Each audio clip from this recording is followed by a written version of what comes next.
And இன்னைக்கு நம்ம எல்லாருமே எதுக்காக கூடியிருக்கோம்னா doctor RK diabetic foot and podiatry institute and Rakesh Jhunjhunwala amputation prevention centre presents Ananda Vikatan பாதமே நலமா சீசன் 2 மாபெரும் நீரிழிவு கால் மற்றும் பாத மருத்துவ விழிப்புணர்வு கருத்தரங்கம். இது வந்து நம்ம ஒரு வார்த்தையில ஒரு 2-3 வார்த்தையை சேர்த்து நம்ம சொல்லிடலாம். பட் இதோட ஒரு விளக்கம் கொடுக்கணும்னா வந்து கொஞ்சம் வருஷத்துக்கு முன்னாடி நம்ம வந்து ஆரோக்கியத்தை நோக்கி நம்ம போவே இல்லை. நம்ம சாப்பிட்ற சாப்பாட்டிலே வந்து ஆரோக்கியம் இருந்துச்சு. ஆனா இன்னைக்கு ஆரோக்கியம்னா என்ன அப்படின்ற ஒரு கேள்வியில நம்ம இருக்கோம். பட் அந்த கேள்விக்கான பதில் தான் இந்த மாதிரி கருத்தரங்கம். ஏன்னா இன்னைக்கு இருக்க ஒரு ஏஐ காலகட்டத்தில் வந்து அவ்வளோ இன்ஃபர்மேஷன்ஸ் ஒருத்தவங்க ஒரு இன்ஃபர்மேஷன் கொடுக்குறாங்க. சில பேர் வந்து ஒயிட் சுகர் சாப்பிடணும்னு சொல்றாங்க, சில பேர் சுகரே எடுத்துக்கூடாதுன்னு சொல்றாங்க, சில பேர் கொஞ்சம் சாப்பிடலாம்னு சொல்றாங்க. இது என்னன்றது ஒரு பெரிய குழப்பமாவே இருக்கு. அது எல்லாத்துக்குமே விளக்கம் இந்த ஒரு கருத்தரங்கம்ல நடக்க போகுது. ஸோ அதுக்காக வந்து நம்ம கூட வந்து நிறைய டாக்டர்ஸ் எல்லாருமே நம்ம கூட ஜாயின் பண்ணியிருக்காங்க. ஸோ ஒருத்தர் பேரா படிச்சு அவங்கள வந்து நம்ம மேடைக்கு அழைச்சிடலாம். ஸோ முதலாவதாக doctor Rajesh Kesavan, consultant podiatric surgeon and diabetic foot specialist. ஒரு மிகப்பெரிய கைத்தடல்களோட டாக்டர் மேடைக்கு அழைச்சிடலாம். Thank you so much doctor. And doctor Arun Ranganathan, cardiologist. ஒரு மிகப்பெரிய கைத்தட்டல்களோட அருண் டாக்டரை மேடைக்கு அழைச்சிடலாம். Doctor Jainivas J, nephrologist. ஒரு மிகப்பெரிய கைத்தட்டல்களோட டாக்டரை மேடைக்கு அழைச்சிடலாம். Doctor Eswar, orthopaedic surgeon and sports injury specialist. ஒரு மிகப்பெரிய கைத்தட்டல்கள். Doctor Prasad Rao L, endocrinologist and diabetologist. ஒரு மிகப்பெரிய கைத்தட்டல்களோட டாக்டர் மேடை கலைச்சிடலாம். Doctor Krishna, vascular surgeon. ஒரு மிகப்பெரிய கைத்தட்டல்களோட டாக்டர் மேடை கலைச்சிடலாம். நம்ம காலையிலன்றதுனால ஆரம்பத்தில் இருக்க கைத்தட்டல்கள் அப்படியே நம்ம டயர்டாகி கொஞ்சம் அப்படியே கம்மி ஆகிட்டே இருக்கு. அதனால எல்லா டாக்டர்ஸ்க்கும் ஒரு மிகப்பெரிய கைத்தட்டல்கள் ஒரேடியா ஒன்றா கொடுத்துடலாம். சுகர் வந்து ஒரு பயப்பட வேண்டிய ஒரு இது கிடையாது. அது என்னன்னு தெரிஞ்சுக்கிட்டோம்னா அதை வந்து அழகாக மேனேஜ் பண்ணிக்கலாம். இப்போ வீட்டில் நம்ம சமைக்கிறோம், நெருப்புனா நம்ம பயப்படணும். பட் அதை கரெக்டாக எப்படி யூஸ் பண்ணணும்னு தெரிஞ்சுக்கிட்டோம்னா அதை பற்றி அதனோட நாலேஜ் இருந்தது. தேவையில்லாமல் நம்ம போய் நெருப்புக்குள்ளே நம்ம விரலை விட்டுக்கிட்டு சுட்டுருச்சுன்னு சொல்கிறத விட கரெக்டாக அதுக்கான ப்ரொடெக்ஷனோட பண்ணுறது இட்ஸ் ஆல்வேஸ் சேஃப். வத்திப்பட்டி வச்சுருக்கோம், கேஸ் லைட்டர் வச்சுருக்கோம். கேஸ் கொளுத்துறதுக்கு வத்திப்பட்டி யூஸ் பண்ணக்கூடாது, கேஸ் லைட்டர் யூஸ் பண்ணணும். ஸோ அந்த ஒரு அறிதல் நமக்கு இருந்தாலே நிறைய விஷயங்களை நம்ம கரெக்டாக மேனேஜ் பண்ணிட்டு போகலாம். ஸோ இந்த ஒரு மீட்டிங் வந்து மெயினாக அந்த அறிதல் புரிதலை எல்லாருக்குமே கொடுக்கறதுக்காக தான் நாங்கள் ட்ரை பண்ணிகிட்டு இருக்கோம். இங்கே என் கூட வந்திருக்கிற எல்லா ஸ்பெஷலிஸ்ட்க்கும் நன்றி. இந்த மக்களுக்கு விழிப்புணர்ச்சி கொண்டு வர்றதுக்கான வாய்ப்புகள் இது. இப்போ நம்ம நாட்டில் பார்த்தீங்கன்னா நிறைய சுகர் பேஷண்ட்ஸ் இருக்காங்க. இப்போது 2023 ஒரு பெரிய ஸ்டடி ஒன்று பண்ணாங்க. ஆல்மோஸ்ட் லைக் ஒரு 1.5 லட்சம் பேரை வந்து ஸ்டடி பண்ணாங்க. ஸோ அந்த ஸ்டடி படி பார்த்தீங்கன்னா இந்தியாவில் பார்த்தீங்கன்னா மக்கள் தொகை 1.46 பில்லியன்னு சொல்லுவாங்க. ஸோ இந்த 1.46 பில்லியன் பீப்புளில் ஆல்மோஸ்ட் லைக் 10% வந்து சுகர்னால பாதிக்கப்பட்டிருக்காங்க. இப்போ 1.46 பில்லியனில் 20 வயசுக்கு மேற்பட்டவங்க பார்த்தீங்கன்னா 100 கோடி பேர் இருக்காங்க. 100 கோடி பேரில் 11 கோடி பேர் மக்களுக்கு சுகர் இருக்குது. அது மாத்திரம் இல்லை, ப்ரீ டயபெட்டிஸ்ன்னு சொல்லுவாங்க. ஸோ ப்ரீ டயபெட்டிஸ் இருக்கிறவங்க ஆல்மோஸ்ட் 25 கோடி. ஸோ ஆல்மோஸ்ட் லைக் 35 கோடி பேர் சுகர்னால பாதிப்பு அடையக்கூடிய நிலைமையில் இருக்காங்க. So we are looking at something like ஒரு 70 இதில் வந்து இந்த 10 கோடி சுகர் இருக்கிறாங்கன்னு சொல்கிறோம்ல, அதில் ஆல்மோஸ்ட் ஒரு 20% வந்து கால்களில் பல்வேறு பிரச்சனைகள்னால பாதிக்கப்படுறாங்க. ஸோ நம்ம பார்க்குற குரூப் வந்து ஒரு ஹியூஜ் குரூப். எல்லாரையுமே வந்து we will have to try to reach and அவங்கக்கிட்ட வந்து பாதத்தை எப்படி கவனிக்கணும், சுகரை எப்படி மேனேஜ் பண்ணணும், இந்த இதெல்லாம் வந்து we will have to push forward this knowledge. நீங்கள் இந்த இடத்துல உங்களுக்கு கற்றுக்கிற நாலேஜ், யூஸ் ஆகிற நாலேஜை வந்து we would sincerely request you to share with your family, friends, மற்றவங்கக்கிட்டையும் ஷேர் பண்ணுங்கள். ஏன்னா நீங்கள் ஷேர் பண்ணுற நாலேஜ் வந்து is going to you help so many other people. இப்போது ரீசெண்டாக ஒரு ஸ்டடி வந்தது கேரளாவில் பார்த்தீங்கன்னா ஆல்மோஸ்ட் எவ்ரி 25 மினிட்ஸ்க்கு ஒருத்தர் பாதை இழப்பு ஏற்பட்டுக்கிட்டே இருக்குது. ஒரு amputation almost like every 25 to 30 minutes ஒருத்தர் இழந்துகிட்டே இருக்காங்க கேரளாவில். That is a very very educated state. அந்த ஊர்லேயே அப்படி இருக்கும்போது மற்ற ஸ்டேட்ஸோ மற்ற ஊர்கள்லையோ பார்த்தீங்கன்னா எப்படி இருக்குன்றது நம்ம we can only think about. So our goal is to prevent an amputation. More important than prevent an amputation is to make people walk. எல்லாருமே இண்டிபெண்ட்டாக அவங்களுடைய சொந்த கால்களில் நடந்துகிட்டே போகணும். ஸோ அதுக்காக தான் நம்ம இந்த கருத்தரங்கத்தை நடத்திக்கிட்டு இருக்கோம்.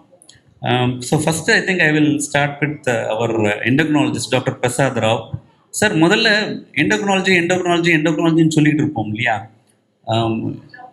சுகர் வந்து யூஸ்வலாக நிறைய பேர் டயபெட்டாலஜிஸ்ட் பார்த்துட்டு இருப்பாங்க. வாட் இஸ் எண்டோக்ரினாலஜி சுகருக்கும் எண்டோக்ரினாலஜிக்கும் என்ன சம்மந்தம்? endocrinology is the study of hormones. So diabetes ஏன் வருது அப்படின்னு கேட்டிங்கன்னா, இன்சுலின்ற ஹார்மோன் எய்தர் கம்மியாக சுரக்கிறதுனாலையோ இல்லைனா அது வேலை செய்கிறதுல இருக்கக்கூடிய பிரச்சனைனால தான் வருது. So diabetes is a hormonal disease. So அது மெயினாக அது எண்டோக்ரைனுக்கு அடியில் தான் வரும். ஸோ எண்டோக்ரைனாலஜிஸ்ட் டயபெட்டிஸ் சம்மந்தமாக படித்து ட்ரீட் பண்ணுறதுக்கான டாக்டர் தான் ஆக்சுவலாக. ஸோ அது மட்டும் இல்லை, மற்ற ஹார்மோன் பிரச்சனைனால கூட டயபெட்டிஸ் வரலாம். அதாவது இன்சுலின் இருக்கும் ஆனால் வேலை செய்யக்கூடாது மற்ற ஹார்மோன் எக்ஸஸ்னால. ஸோ டயபெட்டிஸ்க்குன்னு தனியாக படிப்புன்னு கேட்டிங்கன்னா ஒரு சில இடத்துல மட்டும்தான் இருக்குது. தமிழ்நாட்டில் கேட்டிங்கன்னா எம்எம்சியில் ஒரு வருஷத்துக்கு 3 பேர் தான் முடிக்கிறாங்க. அதை தாண்டி எண்டோக்ரைனாலஜிஸ்ட்டும் கம்மி. ஆக்சுவலாக உண்மையிலேயே வந்து இதுக்கான படிப்புன்றது ரொம்ப கம்மியாக இருக்குது. மென்மேலும் இனிமேல் பெருகும்னு எதிர்பார்க்குறேன். இப்போ தான் ஒரு 4-5 பேர் கவர்மெண்ட் சர்வீஸில் வந்துட்டு நம்பர்ஸ் இன்க்ரீஸ் ஆகிட்டு இதுக்காக தனியாக படிச்சுட்டு வந்துட்டு மக்களுக்கு சேவை செய்கிறதுக்கு வாய்ப்புகள் கிடைக்க இன்னும் கொஞ்சம் டைம் எடுக்கும். அது வரைக்கும் இப்போதைக்கு ஆல்ரெடி ட்ரெயின் ஆகிட்டு நல்லா ப்ராக்டிஸ் பண்ணிட்டுருக்கேன். டயபெட்டாலஜிஸ்ட் வச்சுட்டு இப்போதைக்கு எல்லாரும் வைத்தியம் பார்த்துட்டு இருக்காங்க. So endocrinology is the study of hormones. மெயினாக டயபெட்டிஸ்க்கு பார்க்கக்கூடிய படிப்பு அதுதான்.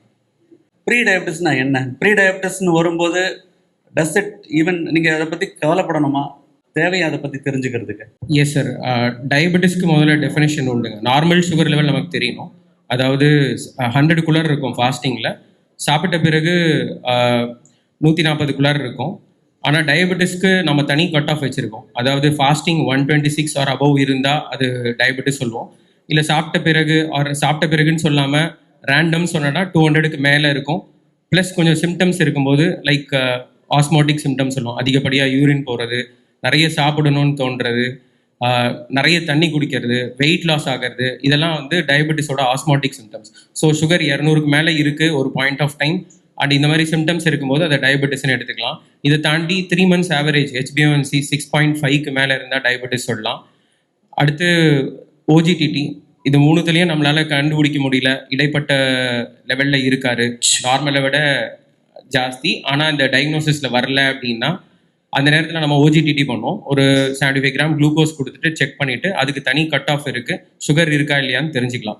ஸோ இந்த ஓஜிடிடி பண்ண பிறகும் இடைப்பட்ட ரேஞ்சில் இருக்குது, அதாவது 200 மேலே ஓஜிடிடிக்கு அப்புறம் சுகர் ஏறலைன்னா அவங்களெல்லாம் ப்ரீ டயபெட்டிஸ் சொல்லுவோம். ப்ரீ டயபெட்டிஸ் என்னென்னா, ப்ரீ டயபெட்டிஸ் இருக்கிறவங்க, அதாவது HbA1c 3 months ஆவரேஜ் 5.7லேருந்து 6.5க்குள்ளே இருக்கிறவங்க அடுத்த ஒரு 5 yearsல அவங்களுக்கு அந்த டயபெட்டிஸ் ஆகிறதுக்கான வாய்ப்புகள் மிக மிக அதிகம். அதுதான் நமக்கான ஸ்டேஜ். நம்மளோட டயட் அண்ட் எக்ஸசைஸ், நம்மளோட லைஃப் ஸ்டைல் மாடிஃபிகேஷனால டயபெட்டிஸ்லேருந்து வராமல் தடுக்கிறதுக்கான கரெக்டான நேரம். இது ரொம்ப முக்கியம். ப்ரீ டயபெட்டிஸ் ஸ்டேஜ் எப்படி சார் கண்டுபிடிக்கிறது அப்படின்னு கேட்டிங்கன்னா, பொதுவாக கைட்லைன் என்ன சொல்கிறாங்கன்னா, இப்போ நமக்கு இருக்கிற உணவு பழக்க வழக்கம் அண்ட் லைஃப் ஸ்டைல் வச்சு பார்க்கும்போது 35 இயர்ஸ்க்கு மேலேயே நமக்கு ரிஸ்க் வந்துடுது. அண்ட் நிறைய ஜெனட்டிக் ஃபேக்டர்ஸும் உண்டு. அதனால் 35 வயசுக்கு மேலே ஒரு தடவை சுகர் பார்க்கறது நல்லது. அதுதான் ஸ்க்ரீனிங்கான ஏஜ். ஸோ அந்த நேரத்திலேயே நம்ம கண்டுபிடிச்சி we can prevent going into diabetes. And legacy எஃபெக்ட்னு ஒன்று சொல்கிறாங்க. சீக்கிரமாக டயபெட்டிஸ் கண்டுபிடிக்கிறதுனால, அதாவது ஒரு ஸ்டடியில் சீக்கிரமாகவே டயபெட்டிஸ் ட்ரீட்மெண்ட்டை ப்ராப்பராக அச்சீவ் பண்ணவங்க, அதாவது டார்கெட்ஸ் அச்சீவ் பண்ணவங்க ஒரு குரூப்பும், டார்கெட் அச்சீவ் பண்ணாதவங்க ஒரு குரூப்பும் வச்சு பார்க்கும்போது, அதாவது லேட்டாக சுகர் கண்ட்ரோல் வந்தவங்க, இவங்க 2 பேர் குரூப்பை கம்பேர் பண்ணும்போது சீக்கிரமாக யார் சுகர் கண்ட்ரோல் பண்ணாலோ அவங்களுக்கு இந்த டயபெட்டிஸ்னால வரக்கூடிய காம்ப்ளிகேஷன்லாம் கம்மின்னு சொல்கிறாங்க. இது பேர் தான் legacy effect. So diabetes or prediabetes கண்டுபிடிக்கும் போது அது தகுந்த நேரத்தில் இல்லை ரொம்ப ஏர்லியாவோ அதை ட்ரீட் பண்ணி கரெக்டாக வச்சுக்கும் போது நம்ம அதனால வரக்கூடிய காம்ப்ளிகேஷனை அதிக அளவாக ப்ரிவெண்ட் பண்ணுறதுக்கு முடியும். இப்போ ஆஸ் அ கார்டியாலஜிஸ்ட்டை இப்போ நீங்கள் பார்த்தீங்கன்னா நான் ஆல்மோஸ்ட் அந்த அந்த இப்போ நான் ஒரு ரீசெண்டாக ஒரு ஸ்டடி சொன்னேன் இல்லையா, ஒரு அந்த டயபெட்டிஸ் ஸ்டடி ஐசிஎம்ஆரோட ஸ்டடியில் ஆல்மோஸ்ட் லைக் 20 இயர்ஸ்க்கு மேலே இருக்கவங்கள பார்த்தீங்கன்னா ஆல்மோஸ்ட் ஒரு 70 to 80% மக்களுக்கு வந்து பிபி இருக்குன்னு சொல்லிட்டு இருந்தாங்க. பிபின்னா என்ன, எல்லாருமே பிபி பிபி பிபி டென்ஷன் ஆன லேடாக பிபி ஏறுதுன்றாங்க. எந்த அளவு அது இம்பார்ட்டண்ட்டு? அனைவருக்கும் வணக்கம். இப்போ ஃபர்ஸ்ட் எடுத்தோன்னா இப்போ வந்து நம்ம சுகர்னா என்ன, டயபெட்டிஸ்னா என்ன, நீரிழிவுனா என்ன, சர்க்கரை அளவுலாம் என்ன, எப்படி இருக்குன்னு சொல்லிட்டு டாக்டர் பிரசாத் சொல்லும்போது நம்ம எல்லாம் தெரிஞ்சுக்கிட்டோம். இப்போ ராஜேஷ் சார் என்ன கேட்குறாருன்னா, அதே மாதிரி ரத்த அழுத்தம், உயர் ரத்த அழுத்தம் அப்படின்னா என்ன, பிபினா என்ன? நார்மலாக பிபினா சாதாரணமாக செக் பண்ணி பார்த்தீங்கன்னா 120 80க்குள்ளே இருக்கணும் எல்லாருக்குமே. அது எந்த வயசுனாலும் அதுக்குள்ளே இருக்கணும். யார் ஒருத்தருக்கு பிபி வந்து 140/90 அதிகமாகுதோ அவங்களுக்கு வந்து பிபி இருக்கிறதா நாங்கள் சொல்லுவோம். சரி, ஒரு ரீடிங் வச்சு சொல்லிடுவீங்களா சார் அப்படின்னா ஒரு ரீடிங் வச்சு சொல்ல மாட்டோம். கான்சிக்யூட்டிவாக தொடர்ந்து ஒரு வாரத்தில் ஒரு பல முறை ஒரு 4-5 வாட்டினாச்சும் செக் பண்ணி எல்லா டைமே பிபி அதிகமாக இருந்தால் கண்டிப்பாக பிபிக்கு வைத்தியம் பண்ணணும். அவங்களுக்கு பிபி வந்துடுச்சுன்னு அர்த்தம், ஹை பிபி வந்துச்சுன்னு அர்த்தம். ஹை பிபினா இங்கிலீஷில் ஹைப்பர் டென்ஷன் அப்படின்னு சொல்கிறாங்க, உயர் ரத்த அழுத்தம்னு சொல்கிறாங்க. இது ஏன் சார் வருது? நம்ம கோவப்படுறதுனால வருதா, லைஃப் ஸ்டைல்னால வருதா, என்ன காரணத்தினால பிபி வருது? இது ஒரு கேள்வி இருக்குது. பிபி வந்து வரத்துக்கு பல காரணங்கள் இருக்குது. இப்போ தென்னிந்தியாவை எடுத்துட்டிங்கன்னா மெயினாக என்னென்ன ரீசன்ஸ்னால பிபி வருதுன்னு பார்த்தீங்கன்னா, ஃபஸ்ட்டு ரீசன் வந்து உப்பு அளவு, ஹை சால்ட் இன்டேக், அதிகமாக உப்பு சாப்பிட்றது one of the reasons for high BP.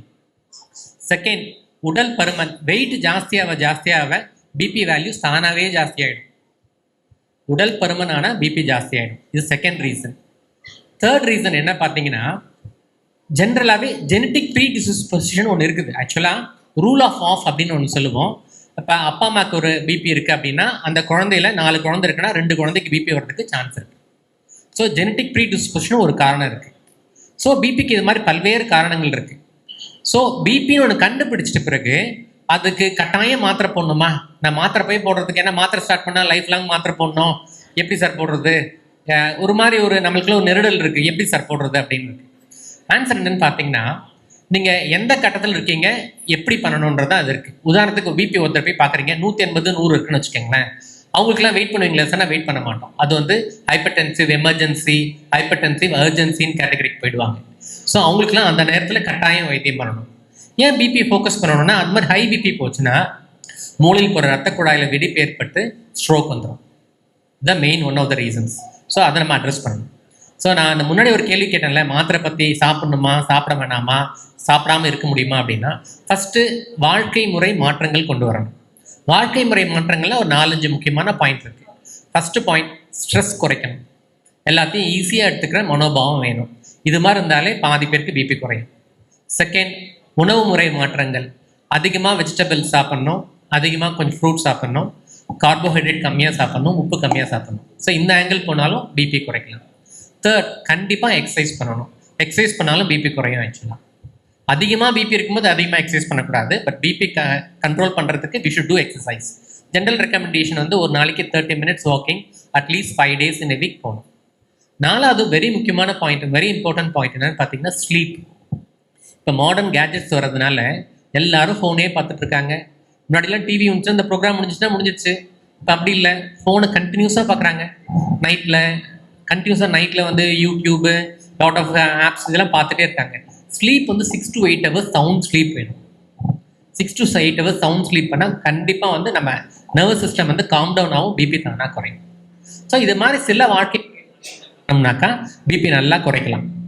So இதுதான் நம்ம அண்டர்ஸ்டாண்ட் பண்ண வேண்டிய முக்கியமான points BP regarding. Salt is it really necessary? உங்கள் உணவில் சேர்க்கணுமா சேர்க்கக்கூடாதா? ஏன்னா இப்போ நிறைய சில ஸ்டடீஸ் பார்த்தீங்கன்னா சால்ட் சேர்க்கவே வேணாம்னு சொல்கிறாங்க. ஆக்சுவலாக உணவில் இருக்கிற ரதர் நம்ம வெஜிடபிள்ஸில் இருக்கிற சால்ட் அதுவே போகணும் சில பேர் சொல்லிட்டு இருக்காங்க. சால்ட் ஆட் பண்ணணுமா வேணாமா? எவ்வளோ தூரம் ஆட் பண்ணணும்? உங்களோட தாட்ஸ் என்ன சார்? இப்போ ஜென்ரலாக பேஷண்ட் கேர் அப்படின்னு நாங்கள் எடுத்துக்கிட்டாலே ஒரு 3 காம்பனண்ட்டாக பிரிக்கலாம். ஒன்று வந்துட்டு ப்ராப்பராக எதனால இந்த பிரச்சனை வருது அப்படின்னு இவால்வேட் பண்ணுறது. ரெண்டாவது அந்த ப்ராப்ளம் வந்ததுக்கப்புறம் ட்ரீட் பண்ணுறது. இதுதான் மோஸ்ட் காமனாக எல்லாரும் பண்ணுறது. பட் இது ரெண்டை விட ஒரு முக்கியமான ஸ்டெப் வரதுக்கு முன்னாடியே ஸ்டாப் பண்ணுறது, அதை ப்ரிவென்ஷன் அப்படின்னு சொல்கிறோம்.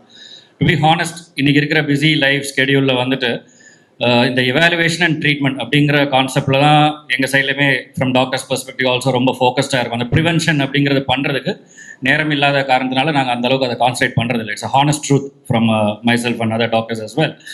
ஸோ ஹேவிங் செட் தட் இந்த மாஸ் லெவலில் ஒரு ஹெல்த் அவேர்னஸ் கேம்பெயின் மாதிரி பண்ணி இதை இன்ஃபேக்ட் செகண்ட் இயரும் பண்ணி இதை சக்ஸஸ்ஃபுல்லாக எடுத்துகிட்டு வந்ததுக்கு hats off to you sir. Thank you so much and good back here. And very relevant question salt. Then Arun சாரோட பாயிண்ட் கண்டினியூஸாகவே சொல்கிறேன். இப்போ இந்த பிபிக்கு ஒரு கட் ஆஃப் சொன்னார் இல்லையா, 140க்கு மேலே 120-80 இருந்தால் நார்த்.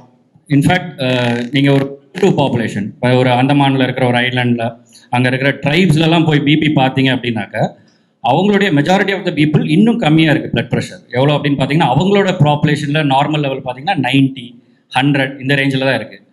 எதனால் அப்படி அவங்களுக்கு கம்மியாக இருக்குது அப்படின்னு போய் இன்னும் கொஞ்சம் டீட்டெயில்டு அனலைஸ் பண்ணால் அவங்களோட சால்ட் இன்டேக்லாம் ரொம்ப கம்மியாக இருக்குது. Don't added salts at all. Sir சொன்ன மாதிரி நேச்சுரல் அந்த ஃப்ரூட்ஸில் வர இல்லை அதில் வர சால்ட்ஸ் மட்டும் தான் எடுக்கிறாங்க.